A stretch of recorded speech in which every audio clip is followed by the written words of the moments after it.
are talking with an extremely well-known expert in this area of relationships and codependency, and that is Darlene Lancer. Thank you so much for being here with us, Darlene.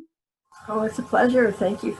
You're welcome. I'm glad I found you. I want to tell everyone a little bit about you, Darlene, and then we'll dive into some questions. So Darlene is a licensed marriage and family therapist, and she has been counseling individuals and couples for 30 years. Her books, and she has many, many, many books here. It includes Conquering Shame and Codependency, 8 Steps to Freeing the True You, and Codependency for Dummies. She also has 7 eBooks. I'll just name a couple of those. One is 10 Steps to Self-Esteem and How to Speak Your Mind, Become Assertive, and Set Limits, and many, many more. So, Darlene, given that the topic of this entire online event is about codependency, what do you define codependency as? A person can't function from their innate self, and instead their thinking and their behavior revolves around a person, a substance, or a process. So you can see my definition doesn't require you to be in a relationship, and it also would include addicts. Doesn't require you to be in a relationship. That's a whole new look. Find it as a lost self, which is what I discussed, because people can leave a codependent relationship and their symptoms continue, and they still have a lot of problems. They may be not being abused by somebody else, and then they abuse themselves. So, and it underlies all addiction too. So what are some of the factors that can lead a person to becoming codependent? Well, codependency, first of all, is transgenerational. So if you had a parent that was an addict or codependent, it's going to be passed down. A lot of codependents have a parent that was a narcissist, or had other mental illness, or was depressed. That's a form of mental illness too, depression. But not necessarily. But if a parent is not mirroring you, is not showing adequate empathy, then you don't get to individuate, to become a separate person. So sometimes parents will push children out of the nest, so to speak, too quickly, or they cling to them. Either way, it doesn't allow them to develop their own autonomy. And generally in codependent families, there's dysfunctional boundaries. So families are enmeshed, and there's no boundaries, or there's rigid boundaries, or a lot of times I have clients whose parents didn't really parent them at all. They felt like they could do whatever they wanted. So that was like neglect, or the parents didn't show enough interest. And a lot of times there's a parent that's very authoritarian. So it may not have mental illness, but there's so rigid rules and so strict, and disrespecting the children as individuals, that they don't mirror, they don't respect each child as an individual. So you don't get to trust your own perceptions and have your own voice in the family. These are some of the seeds and some of the symptoms too, because codependents have dysfunctional boundaries and dysfunctional communication. But every child needs to feel that both parents respect them and want a relationship with them. So it's not enough that one parent does. So a lot of clients I see, people with codependency, maybe they had one parent that was loving and the other was narcissistic and cold or dismissive or abusive. Well, they're still wounded because they need to feel that both their mother and father want a relationship with them. And it's not enough to say, I love you. Words don't really matter. It's the behavior. And it's not enough to show love when your child performs well and meets your expectations. It's to love that individual person as a unique individual. So not just when they comply with your rules or meet your get good grades or are successful in sports or performing well. That just teaches a child to be codependent and to please. It's conditional love. Yeah. Oh yeah, absolutely. I personal experience, as most of us do, with all of what you're saying. Children learn to adapt to their parents in order to survive because a child needs that affirmation and love. It's survival as a child. And this could start, before a child can even walk. And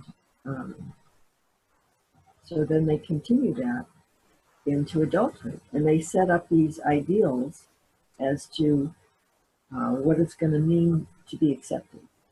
And that can vary. And I talk in my book on conquering shame about 3 different ways of coping that children have. And one is to be more aggressive. Like if I'm going to be strong and powerful, then I'll survive. Another is if I'm going to please, and this is the stereotypical codependent, idealizes love, and so tries to be loving and love more and be more giving. And then there's a third type that sort of withdraws and just says, this family is too chaotic or too dangerous. I'm just gonna, it used to be withdrawn to fantasy or books, and now it's music and the internet and games. Right. Technology. Lots of places to withdraw within technology. So, I know you talk a lot about in your work around the topics of self-esteem and shame. You wrote a whole book around shame and codependency. So can you talk a little bit about how do low self-esteem and shame cause issues in people's relationships?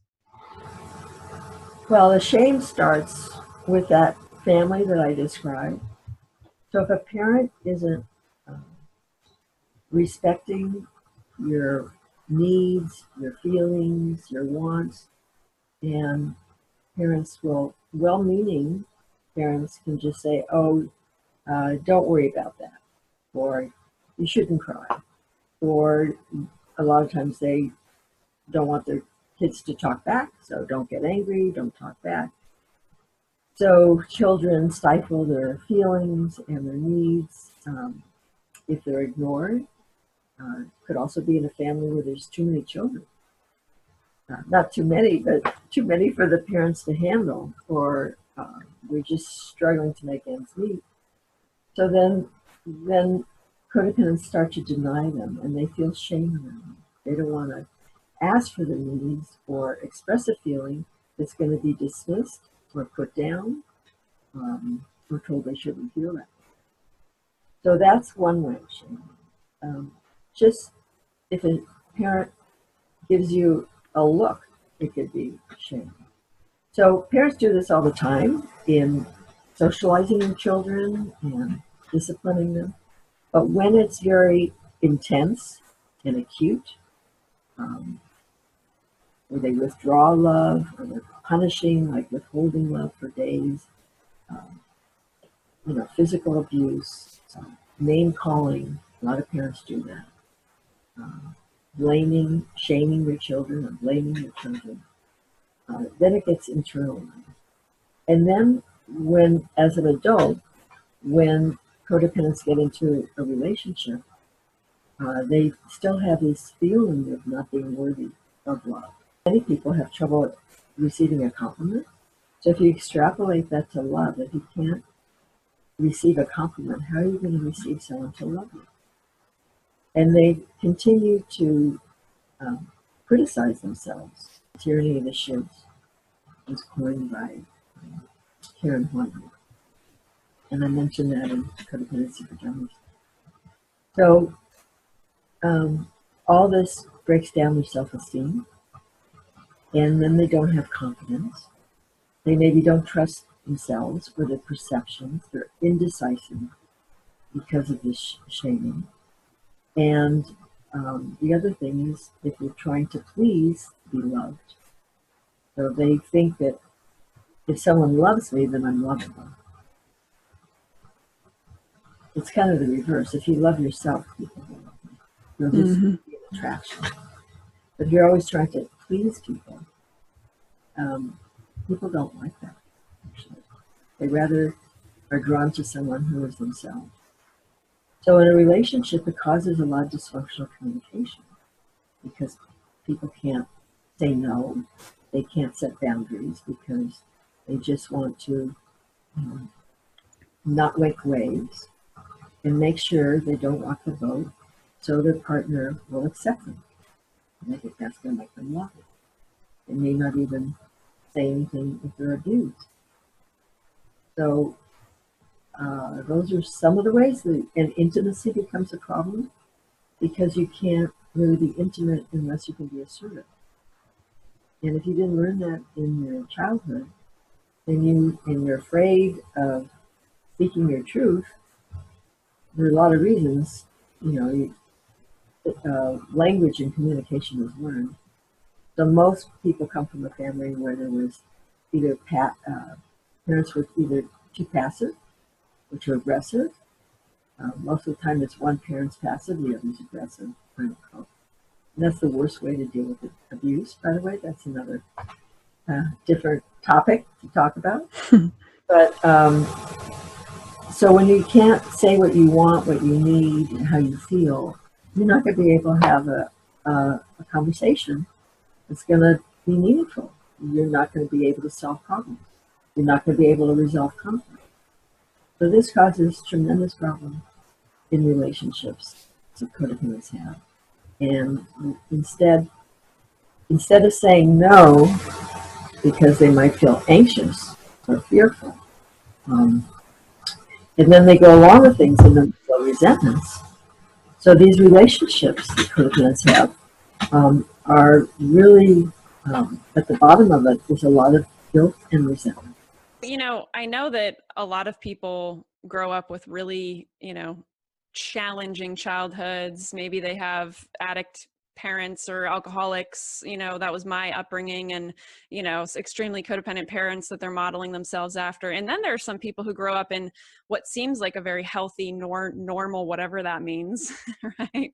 Healthy childhood where they feel emotionally, their parents are emotionally available to them and there for them and love them unconditionally, and yet they still end up going down this path of creating or having these tendencies towards codependency. Or at least in my research over the past several months, as I've gotten really into this topic, that's what I've been seeing, that some people are like, well, how did this happen? How did I become a codependent person if I had such a great childhood? And I know that, a lot of times we can have experiences in our childhood that we don't remember, or we block out, or maybe it wasn't all sunshine and ponies like we thought it was, right? So do you find that in your work that people, okay.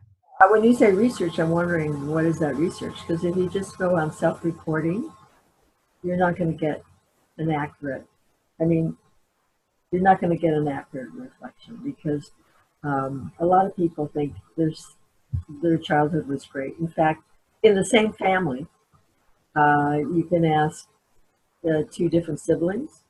And of course, every relationship is different between in the same family. But for instance, I had a narcissistic mother, and my brothers thought, everything was great.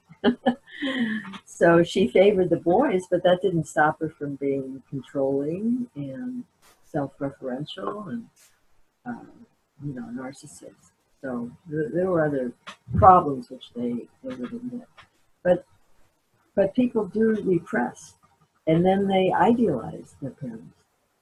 So and a lot of people say, oh, I forgave my parents. And like yourself, coming from a family of addiction, they'll say, oh, that was long ago. Or, oh, I have a great relationship with my parents today. Or my dad is sober now. Or he got sober when I was 12. Okay. Yeah, but then all those years, the early years, aren't taken into consideration. And a lot of this is formed like in the first 3 years. Most people don't even remember that. So how do you help people remember, or is it important to remember that, or how do you help people, get this all sorted out? Well, some people come to therapy and say, I don't want to talk about my childhood and my past. I said, that's fine. Because in reality, change happens in the present. You can't go back and change the past. we can change our story about it. But as you talk about present day problems and you start linking the feelings and the reactions and the triggers to where did that come from? Or whose voice in my head was that?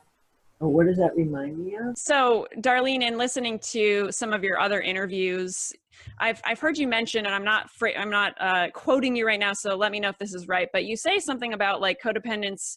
Sometimes they have a hard time taking responsibility for themselves, and because when they get present to maybe their flaws or their shortcomings or how they're right part of what's happening to them, part of this problem that they're experiencing, that this feeds into that shame cycle. Is that correct, or can you dive into that a little bit? Yes, that's a huge problem because there's a couple issues. First of all, because of the shame, and I didn't go into this, shame breeds fear and anxiety. It also breeds guilt. So instead of just saying like, "Oh, I made that mistake," and no, I'm sorry, it's like, "Oh, I didn't make any mistake," because if I made a mistake, then I am the mistake. That's where the shame comes in. I can't believe I did that, and what's wrong with me that I did that. So it's hard to admit, take responsibility for anything, and maybe they were blamed a lot in their childhood or criticized. So the shame makes it then hard to just own up to taking responsibility. And in you know in a relationship, if a person's constantly denying things, I once was in a relationship with someone who could not take responsibility for things, and pretty soon I just stopped bringing things up because I felt even worse bringing it up and then it not going anywhere. And so what happens, it builds walls. So I ended the relationship because you can't resolve conflict. You're just going to put up walls. You're going to stop speaking up. And that's, end of story. Builds resentments. The other issue about responsibility is not just owning up to things are mistakes or are flaws. And that's one of the great things about 12-step programs is we gently are able to review our mistakes with a sponsor and in a loving environment. And this is where we're going to get into self-forgiveness, self-love. But the other part of self-responsibility is that when a codependent is no longer trying to control someone else, is no longer obsessed with someone else, then they have to figure out what they're going to do with their life and what they want and what their passions are. And that's like really hard because basically they, not just codependents, I think all people want to be taken care of in a certain way and be told what to do and not to have to take responsibility as an independent person. And, people get angry when they realize, oh, you mean I have to make this happen? I have to do it? The bottom line is with me. And it's doubly hard if you don't know what you like, what you want, because you've spent your whole life trying to please someone else. And for instance, in my own childhood, my mother never really took pleasure in something that was what I wanted. So if she agreed with me, that was fine. But if she disagreed, then it was like, well, why? In fact, she would say, well, you don't want to be a therapist. I wanted to be a shrink when I was a kid. You're not going to like that. Why would you want to do that? So, so if it's just for you, then you might doubt yourself and talk yourself out of it. Or a lot of people don't even know. They just have no idea what it is they like. If they're not working or they're not in a group or they don't have a boss telling you what to do or in a classroom situation or their partner, they just go into depression. And underneath codependency, there's that depression. Mm-hmm. It's hard to we call this agency. They have self-agency, efficacy. I wrote a blog about self-esteem and self-efficacy. And this is harder for women than for men because boys are encouraged to take risks and to be more assertive and aggressive in the world. If anyone watching right now is a codependent person or has these tendencies and tends to dive into a shame spiral, if you become present to something about yourself that you don't like or you feel ashamed of, like, how do you not do that? Like, that's the thing, because it seems to be such a cycle and such a downward spiral for people to like start beating themselves up, and then they're in this, you know, depressive state. Well, there's a quick way to deal with shame. Shame is very internalizing. And you go into negative feelings and negative thoughts, and it's very visceral. It affects your whole body, your whole nervous system. And it's like, I call it falling into a well of shame. And once those repetitive, that negative thinking takes over, it mushrooms. And now it's not this one situation. I always do that. I always screw up relationships. What's wrong with me? You know, I never do anything right. It just gets worse and worse.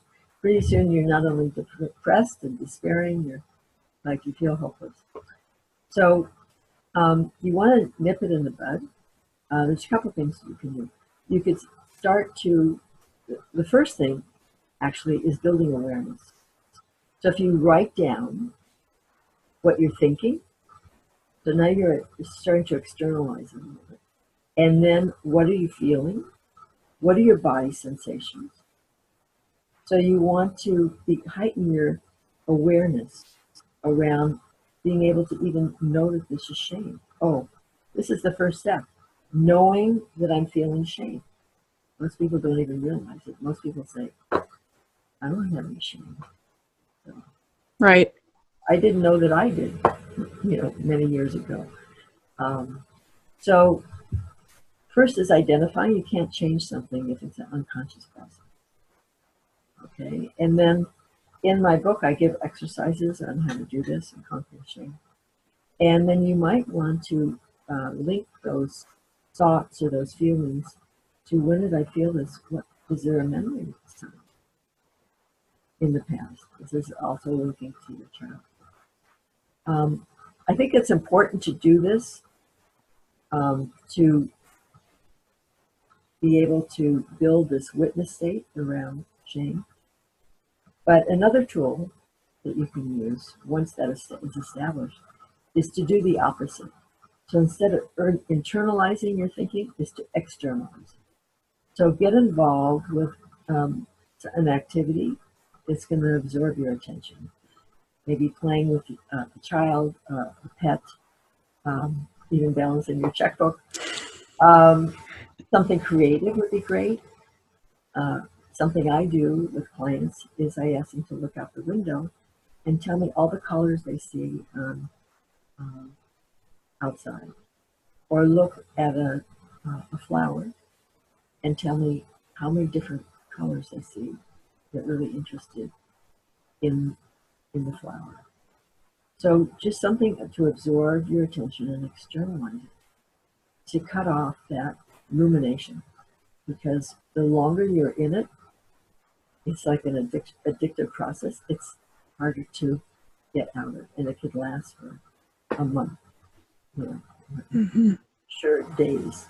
A lot of times people will come into my office, and when we go back to what was happening that day, well, maybe there was some interaction with someone, and not a big deal, but they started judging themselves. And the shame wasn't coming from the outside, it was coming from their own thoughts. And it wasn't even really a mistake. They just thought, well, they didn't handle some conversation or something. And then, you know, 3 days, the rest of the week was like ruined because they've been in this shame spiral and they haven't even been aware of it. So you want to be able to identify when the shame attack. Thank you. I love, that was awesome. That was, I appreciate you diving more into that question, because yeah, that is exactly what I was trying to get, because I know a lot of people can really get lost in this shame, and it so ruins people's lives when we can't, come up out of it and identify it, be aware of it. I love how you said, like, did you say like the witness state or something like that? Yeah. And you do that with that internal critic too. It's always, so you have to get to know your critic. In my ebook, 10 Steps to Self-Esteem, I have like 10 really simple exercises. You could do one a week or something to build that, the turn I call turning that critic into a coach. So people think, well, a lot of people say, well, if I'm not hard on myself, I'll never accomplish anything. Well, that's really ridiculous, because you can get a lot more done more efficiently and more enjoyably if you're encouraging yourself rather than if you're condemning yourself.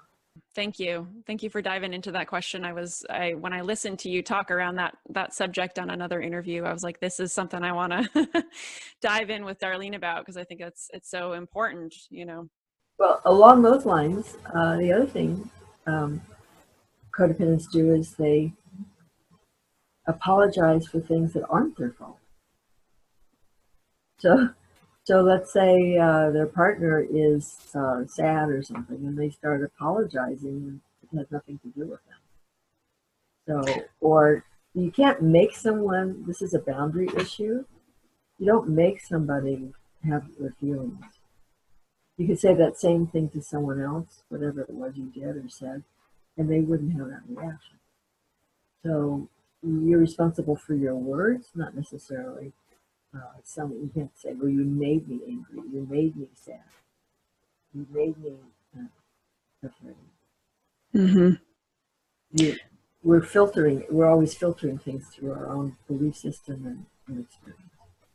Yeah, another thing that I've noticed in myself and just in my readings and stuff over the years about codependency is that codependents have a hard time being with someone who's in an emotional state that they're not accepting or not wanting to control, right? I think that comes back to the control issue of codependency. So can you dive a little bit into that? Like, so let's say someone is codependent and their partner is feeling sad today, and all they want to do is fix it, right? All they want to do is just like, oh, I can help you get out of your sadness because it's really making me uncomfortable that you're sad, and I think it's all about me.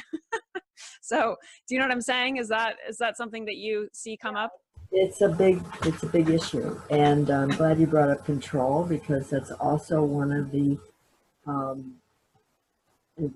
effects of having shame, which I didn't mention, is because I now have to control how you behave to make sure that you're feeding my self-esteem, because my self-worth is dependent on what you think and what you do. Does that make sense? Mm-hmm. Yep. You always have to be happy and feel good towards me, and I'm going to even manipulate you and please you, whatever. So you always will think well of me, because my self-esteem is dependent on you. Right. So, right. So if you're sad or you're angry, and my self-esteem depends on you, then I don't want you to be sad or angry. okay. There's other elements in that too. In the Dummies book, I have a diagram of typical codependent relations where there's a top dog and an underdog. So top dog is often the codependent who thinks that I can help you, I have it all together. If you just would get sober, or you just would work harder, or exercise more, or eat right, or whatever it is, get a job. I have all the answers, and I can fix it.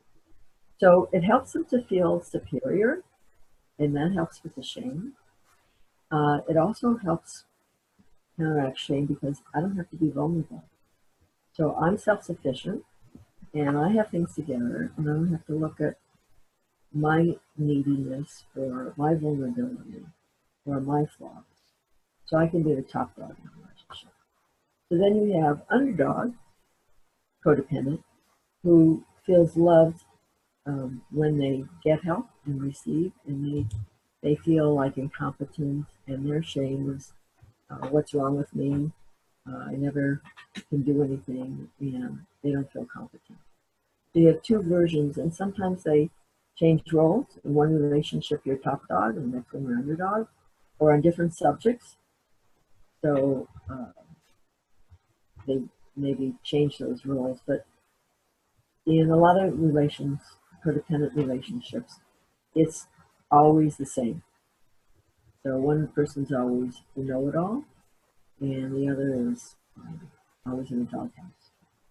And when you have those roles that are static like that, that's a more dysfunctional Mm-hmm. relationship. Yep. I love that. Thank you. That's a good way of looking at it. And yeah, everyone watching right now, take a look in maybe you're in a relationship right now where you can identify that, or maybe you've had relationships in your past where you're like, oh, right. Okay. I was that, and now I'm this, or I flip-flopped or ping-ponged, right, in one relationship to the next. Like that's what came up for me. I'm like, oh yeah, I know being both of those roles. There's another aspect to this, which I didn't mention, is that just as the underdog feels love receiving help, the top dog feels loved giving help. They feel needed. Yes. And then I have worth if you need me. And often they will find someone, an underdog, to fix in a relationship because a diamond in the rough, so they can help this man or woman Mm-hmm. who needs me because I'm not lovable for just being me. I have to do something. You have to need me to value me. I remember many years ago, I spent a lot of years in Al-Anon, which I write about in my book, and my sponsor said to me, I love you. And I was really confused. And I couldn't understand why she would love me since it was a one-way relationship. She was just helping me. So, Mm-hmm. I love it. Thank you. So, given all of these conversations around codependencies and the ins and outs, is this something in your professional experience that can actually be reversed? well, codependency doesn't go away entirely. However, it's definitely remediated. And the more you start working on healing and recovery and learning new skills and changing your behavior, the more happier your life is going to be and your relationships will improve. Mm-hmm. And so, again, a lot of your work and so many people's work around this topic of codependency is about self-love and learning to love ourselves. In your experience, what does it mean to love ourselves? Well, loving yourself is more than like a bubble bath. Like people used to say to me years ago, well, you're just going to have to learn to love yourself. And I hated when they said that because I had no idea what that meant. So if you have a child or a pet, I have some clients that they didn't have nurturing parents. But they just are so nurturing. They think they don't know how to be nurturing. They're so loving and nurturing with their pet. And they wouldn't think of treating their pet the way they treat themselves. So it means, speaking to yourself with tenderness, forgiving yourself, allowing yourself to be human, to make mistakes. Another thing I always say to people who feel guilty is, I'm sure you'll have another opportunity to do it differently. This is going to come around again. So it's not your last chance to correct it.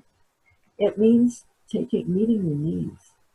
And this is difficult for codependents because mostly they don't know, other than maybe their physical needs, if those were cared for in their family, but many are clueless about their emotional needs because those are the ones that usually get ignored by parents or dismissed.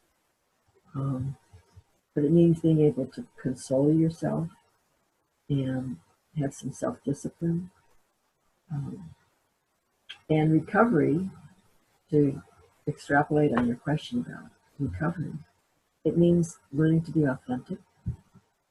So that means having the courage and knowing what your feelings are and your needs and being able to express them. That requires being assertive. I wrote an ebook, How to Speak Your Mind, Become Assertive, and Set Limits. And I also made a webinar on how to be assertive, because learning to be assertive builds self-esteem. And it's also a way of loving yourself, is protecting yourself, expressing yourself. Those are ways of loving yourself too. I put together a checklist of 18 ways to love yourself. I have a, a, a meditation that I created called a self-love meditation. How important is it for people who are codependent, who have these codependent tendencies, who are living their lives like this? How important is it for them to get support, right? To have a supportive community? It's essential, because otherwise you're lost in your own thinking and the behavior, and you need like a new family, a healthy family and healthy relationships to be able to behave in new ways. Uh, we weren't born to be an island. We live in relation to people. So having a support system that you can, that's healthy, not friends that are going to bash your partner when you're angry, or judge you, or wonder why you haven't got over something. That's the beauty of 12-step programs, is there's a lot of acceptance there, and working with a therapist too. So you're able to express yourself in a shame-free environment, and that builds confidence and ability to be authentic. I love that. Express yourself in a shame-free environment, right? It's so key. I love it. Thank you, Darlene. One other question that I really want to ask you, because one of my biggest goals for this event, for all the people watching right now, I really want to be able to show people that they can live a life of being fully themselves, right? Fully authentically them, and have thriving, healthy relationships, right? They can do both. It's, my partner Ike and I like to call it the power of and, right? It's not either or, it's both. We can have both. So if you had one piece of advice to give people on how they could have both of those things, like being fully self-expressed and having these great relationships, what would that be?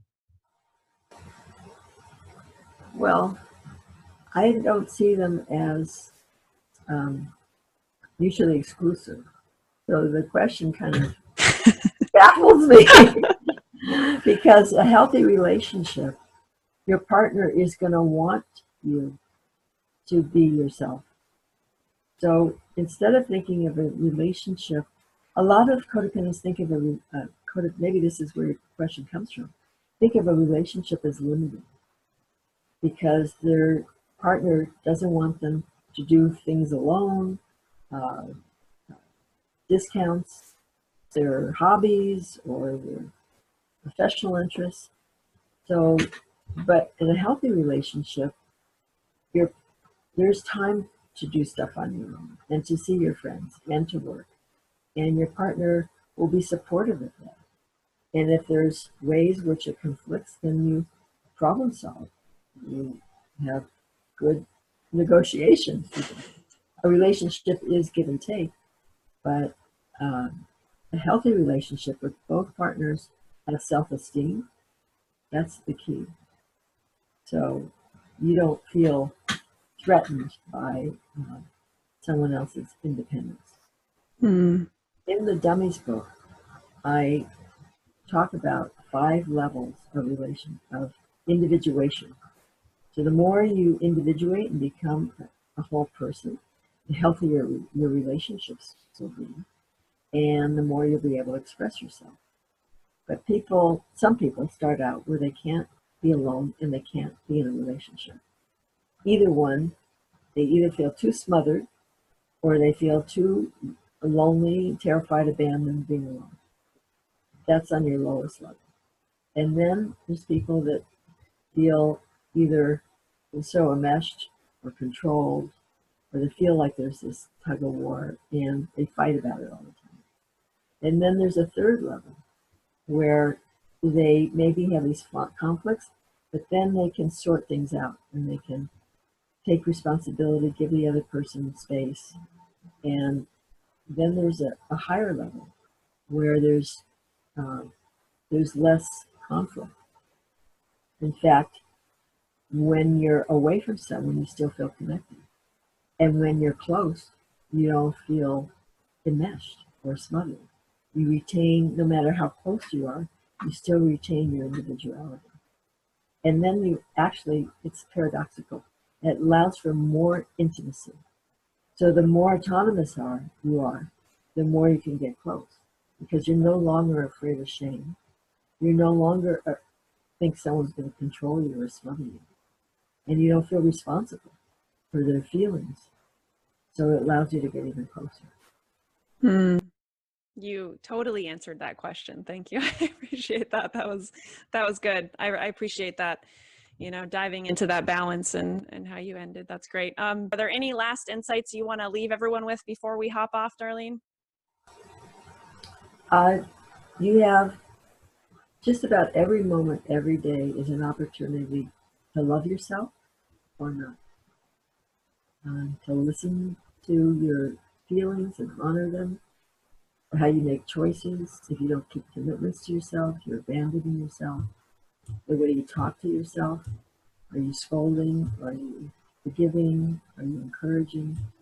So it's a challenge to overcome bad habits. It's probably the hardest thing to change. Much easier, we think, to change somebody else, but of course that's impossible. So it's something to practice. It could be like a daily mindful practice. So are you loving yourself? How are you loving yourself? Awesome. Thank you so much, Darlene. I so appreciate you being here and sharing all of your wisdom. And I can't wait to listen to this like a million more times and soak it all up. So thank you so much. I appreciate it. A lot of fun. Thank you.